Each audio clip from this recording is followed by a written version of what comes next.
And let's begin on the left side of the spectrum and talk about fully insured plans. Fully insuring your health plan is, the simple 100% risk transfer strategy.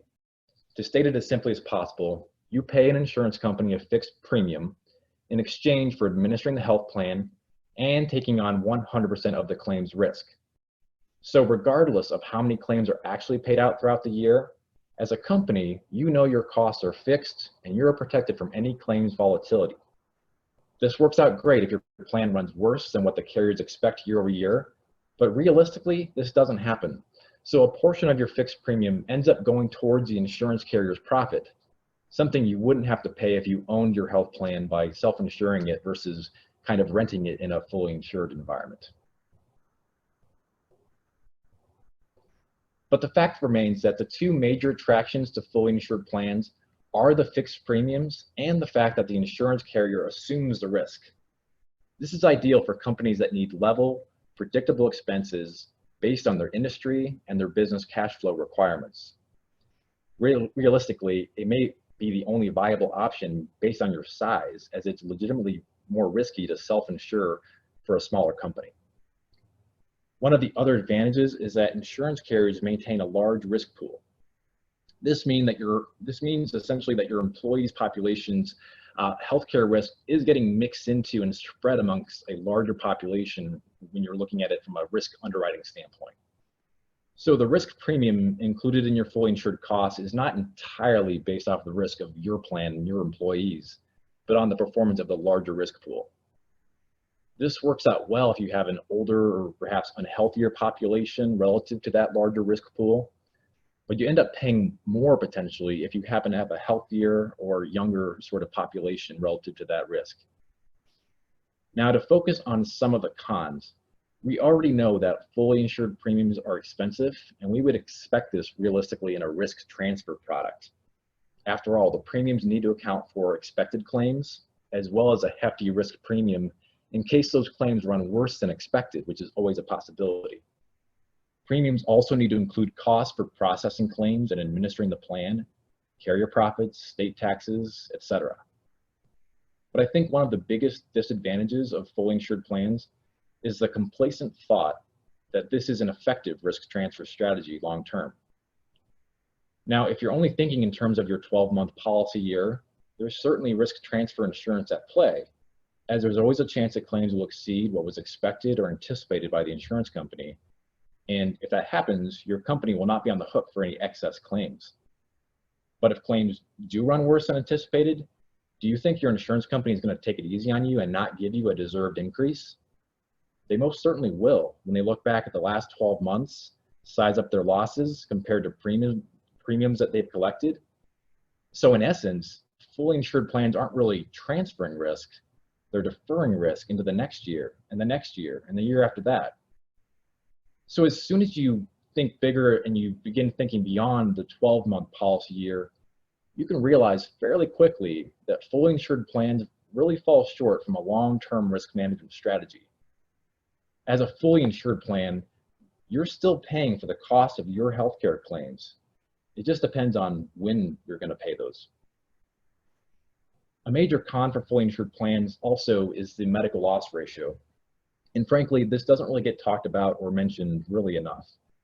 The medical loss ratio is one of the requirements of the Affordable Care Act, and it requires health insurance carriers to spend the bulk of the premiums they collect on actual healthcare claims that benefit insured members in their plans. The MLR dictates that individual and small group carriers must spend at least 80% of premiums on claims, and large group carriers must spend about 85%. So in other words, insurance carrier profit and admin expenses can never make up more than 20 or 15% of total premiums. If profits happen to exceed these amounts, the insurance carrier has to remit rebates to the insured plans and the members. Now on the surface, this sounds great. Yeah, limit the carrier's profitability. That's a good idea. Until you think about it and you realize that the carrier profit is capped based off of a percentage of premium. This creates a really perverse incentive for premiums to increase. As you know, a fixed percent of a larger number is, well, a larger number. And that's how insurance carriers, which are for-profit enterprises, by the way, make more money. These are the same insurance carriers that we're paying and trusting to manage the risk of our health plan to control premium costs. These same carriers are incentivized to make sure our health plan gets more expensive. So that's an obvious kind of issue that's evident and was kind of solidified when the ACA became the law of the land.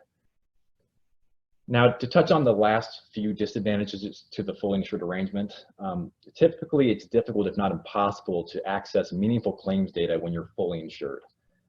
So this is one of the greatest downsides. The insurance company views this as their data since it's their plan. They're taking on the risk, they're administering claims, you name it. This also is why there's no control or flexibility when it comes to fully insured plans. When you're shopping carriers or looking at different plan options, you're essentially looking at off-the-shelf packaged products, if you will, Coke or Pepsi.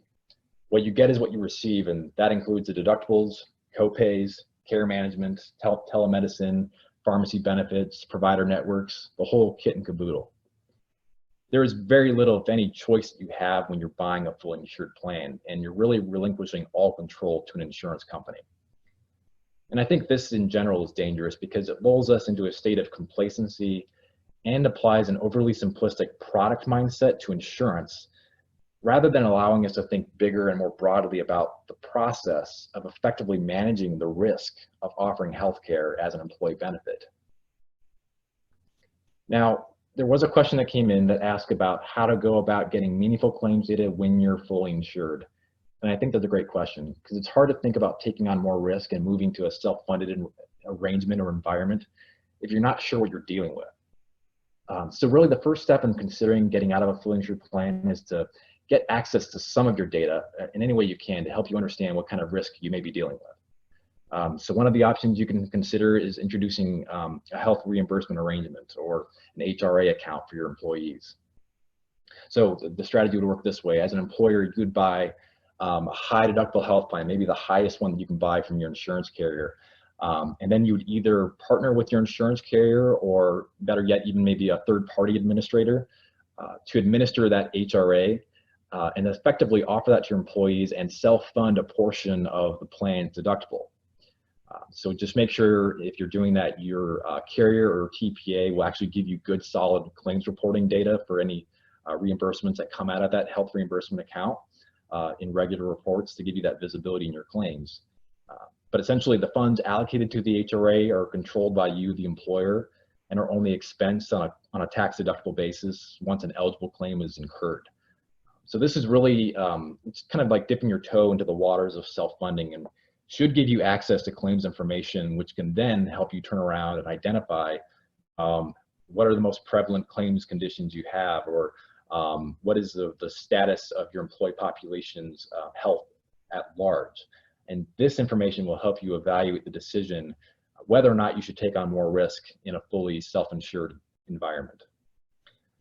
The other option, of course, is to roll out a health risk questionnaire. I'll touch on this later, actually. This is a process where each of your employees fills out this questionnaire that asks them to confidentially self-identify details regarding their personal health status. And this can be a scary and cumbersome process for employees, but it does gather some useful information in regards to the health risks of your employee population. In fact, level self-insured employers actually have to go through this process on a regular basis, and that's one of the things we'll talk about a little later.